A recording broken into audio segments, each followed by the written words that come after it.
basically, I used to watch the Daily Wire all the time. I used to like love their stuff. And then I started doing real world interviews. And I just thought they were either ignorant or lying. And I didn't know, not Brett. Brett's like 20 something, right? But the older guys, when it came to marriage and family, I just thought they cannot be this ignorant on the family court system. If they're over the age of, say, 35, there's no way you've made it to this old and don't see what's going on. But over and over again, I just kept... So I felt like I was correcting them, just saying, hey guys, marriage is not a great deal for men. And it would be weird because they would just respond with this like morality argument. So me saying that was in some way immoral. And I wanted to bring up some of the Daily Wire reactions to me. It was so funny.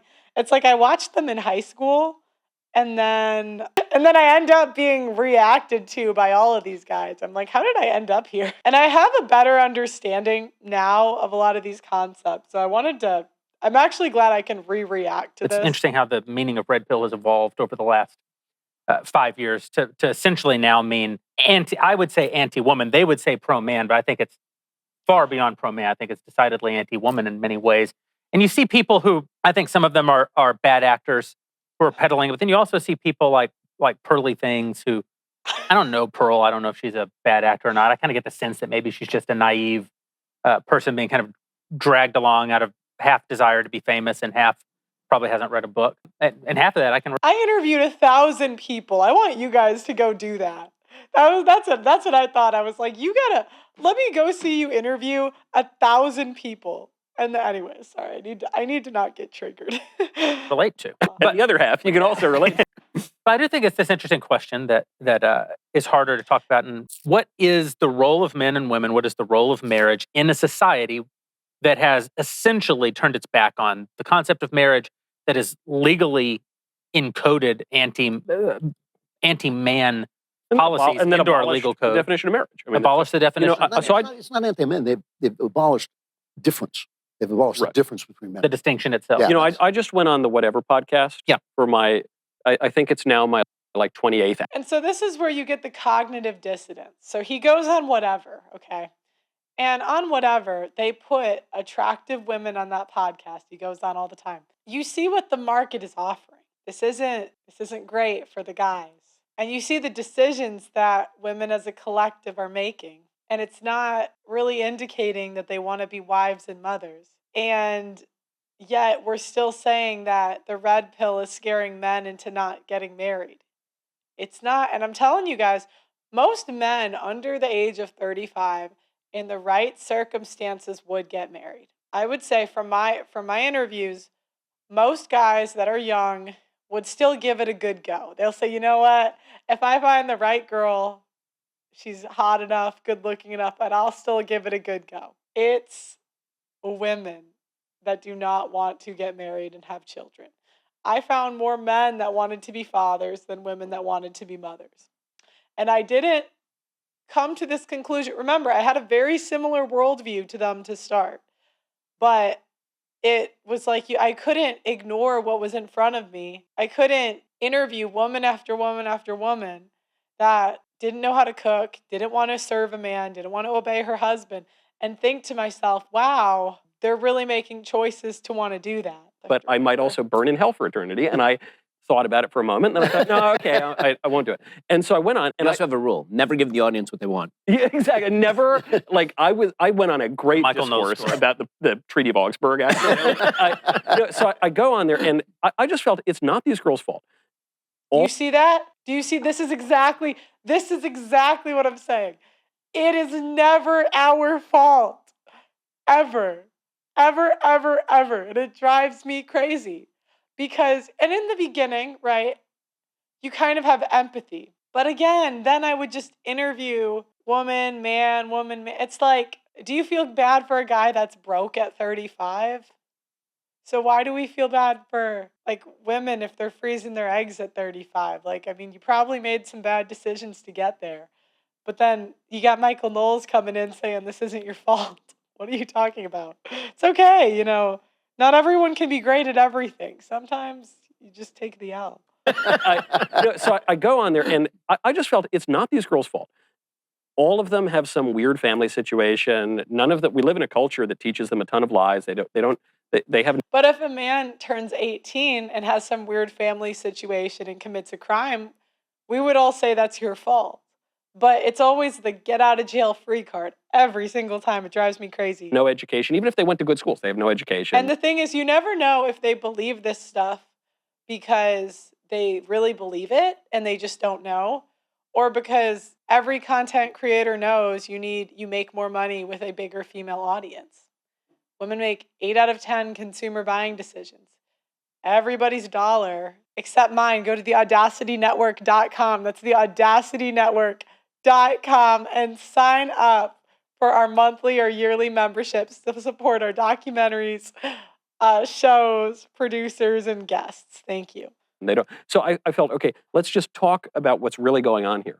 And they're victims of feminism. And the red pill guys. See, again, okay, so now that he's saying they're victims of feminism, so they're victims, not they're adults making decisions. And I have to point this out because I actually think it's important for us women to know this, because there's men that will lie to you and men that will be honest with you.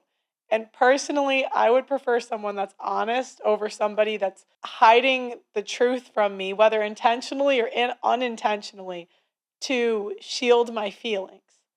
And that's kind of what you're going to get here, because it's not their fault. It's not, you're an adult, you made that decision, and these are the consequences. It's not your fault. Are victims of feminism. And the irony about the red pill guys, I sympathize with them a lot of ways. The family courts are totally stacked against you. So, and he's saying he doesn't even know what the red pill is. Red pill is the study of human behavior, and it came from forums online of men trying to figure out solutions to their problems. So they might say at 27, women find God. Dudes, the culture promotes divorce and abolish the definition of marriage and blah, blah, blah. But the red pill guys are feminists. Their sense of men and women is basically That's this. right. It's just that men and women are interchangeable. Yes. And go around, screw around, you owe nothing to women. If it's good for women, it's good for men. And that's just a lie. You know, the fundamental unit of society is actually not. And so what these guys will do is, and I don't know their personal stuff, but in their eyes, women are these angelic creatures that always want marriage, family, and relationships. But the experience of men that date women between 18 to 25, let's say, and are selected for short term, so like flings, that sort of thing, is that many women do not want that, and they want to be promiscuous. And so he'll still find a way to blame it on the men, when oftentimes, like if you go to a high-end celebrity show, right? If you go to like Drake, Justin Bieber, any guy that's super sought after, you will see hundreds, thousands of women throwing bras at them, being super sexually forward, right? And it's not just one woman, it's not a couple. It's significant enough that they can fill a stadium with women that want to do that and are doing that, right? I'm not saying it's all, but it's significant enough. So are those women really victims, right? Is it they just wanted marriage and relationships and they just wanted to be wives? And is it Drake's fault if he, or whatever celebrity it is? And I'm using a celebrity as an example, but there's still a top guy at the college, right? Or a top guy at work that the women go after. So how is it his fault if the women are asking to sleep around? And the thing is, they blame men for it, but most men don't even have the option to sleep around. According to statistics, it's maybe 10% of men, but 80% of women, maybe 20%, 30% if you're generous for the men. So who's responsible, right? The individual. Right. I love individual rights. It's good to be an individual. The fundamental unit of society is the family. It's men and women together who have a love that becomes so real that you make more people. Well, to have an atom, you have to have a proton and an electron. And this is another thing. People don't aren't aware that arranged marriages was the way for most of history. So it never really was about love. Romantic love was the downfall of marriage. I mean, birth control contribute, it wasn't just one thing, but before romantic love happened, it was two families got together and they exchanged goods, and then they said, it depends on the culture, right? Sometimes the bride would give money, sometimes the groom would give money, but they would come up with some sort of arrangement. They would say, your son's 18, my daughter's 18, our families get along, let's do this thing. There wasn't really love that came later, right? Right. So it's like a man is a proton, like very important, but essentially nothing until it's To unified. have Adam, you need to have an Eve. No, That's where I thought he was going. that's where I thought he was And going. then I thought he was going to go for the Steve thing, and I thought I was just going to. That's why Not Steve. I've always Two protons and atom does not make, I dare say. I've always with the red pill, and I've been in many altercations with the red. I've run afoul of the red pill crowd many times talking about these issues. And the question I've always had for them that they've never answered, and I'd love to hear an answer from any of them, is that, because I agree with 95% of their criticisms, as you point out, the family courts and how it's stacked against men and so on and so forth. What's the other option? Like, okay, we agree with all that, so then men should just... So the way they view men as a collective, and I get a lot of flack for saying that I don't like to tell men what to do. The way I see it is men have so many women in their lives telling them what to do. They have their mom telling them what to do. They have their wife or their girlfriend telling them what to do. I mean, who the hell am I? If you guys want to go get married to some big old chick named Shirley, who am I to tell you not to? It's your life. You got one life to live. If you want to go have 10 kids and Daily Wire, I mean, go ahead. I mean, if you got, don't make your decision because of some random woman on the internet. I'm just a random woman. But they view men as a collective, and they view everybody as a movement. So they think, oh, we should all make these decisions together. But I don't know you people. I mean, they don't know you. So wouldn't you think that every man should look at his circumstances and decide for himself? I mean, different men have different options. The options of a engineer in Oklahoma is going to be different than a bartender in Mexico. I don't know, you guys. So a lot of times they view men as a collective. Be alone and give up on their bloodline and die, and their bloodline is extinguished. Like, what you are suggesting is despair. You are telling men are already feeling despair. They're feeling meaninglessness. They're feeling lost. They're feeling alone. They're feeling like everything's stacked against them. And so your answer to them is, yeah, well, just be in despair and then die. Well, and the question is, what is different when you're married and when you're not married?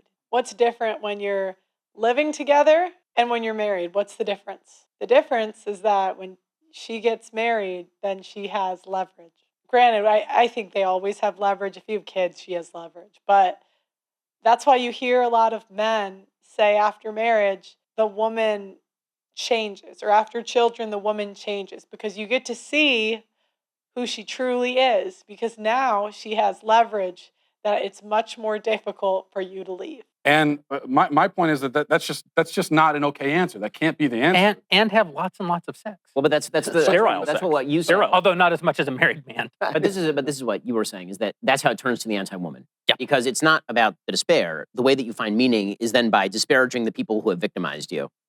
Right? In any victim-victimizer sort of narrative, when there is no actual victim and victimizer, and it has to be sort of put together artificially, then the person who self-perceives as the victim is very likely to then strike out at the person who they perceive as the victimizer. And so for a lot of the red pill men who perceive the woman, the great woman, as the victimizer, the idea is that you lash out at women by having lots of sex with random girls and basically treating them like trash. And it's okay because they said that it's okay with them, but that doesn't, I've never understood the argument that it relieves you of responsibility. So the reason he thinks this is because he thinks that those women wanted relationships. So he's thinking, well, you just hooked up with them and then you didn't talk to them again.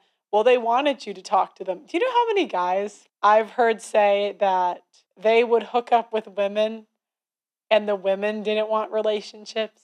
But most men have never been in that position, right? I mean, it's like 10%, 20% of men statistically. Or they get married before they ever are, which is fine. I'm not saying one's right, one's wrong, but it's not uncommon. For treating a woman well, just because the woman has consented to be treated badly. But he's right about the despair. This is permeating the right. It permeates the politics of the right. The idea is basically it's all over. They think of people basically, Ben, like you and me, as sitting on an ice floe, kind of floating out as the ice, melts away, because we're sitting around thinking about civil debate and, constitutional governance, and they think that's all over now. And their despair permeates the right. And I listen to a lot of these young guys, and they're talking about bringing back monarchy. They're talking about, they're king. I know you look. What? I didn't say anything. I didn't say anything. But we had monarchy. It's not that great. It actually isn't. If you think our elections are bad, wait till you see the beheadings. Because that's how most of the kings of England were killed. Yeah, I know. I mean, that's fine. I'm not saying we need an imam or a sheikh. What is the red pill no marriage thing? I feel like I'm pretty in the. Oh yeah. Oh yeah. No, it's a big. Am I missing? I feel like I've totally missed this. Yeah, that's their whole position. They think that marriage is what men are anti-marriage? Well, yeah, that's the point. They shouldn't be.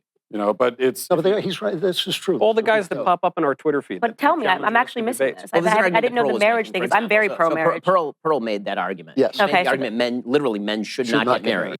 They would always mischaracterize what I said. I said it's objectively an unfavorable deal to men. But if you find a hot chick and a hot woman, and you want to go do it, go do it. But most women aren't opting for that. You guys get the idea. So again, they view it as that the women want to be married and they want to be in relationships, and that's what they want. But their actions do not indicate that.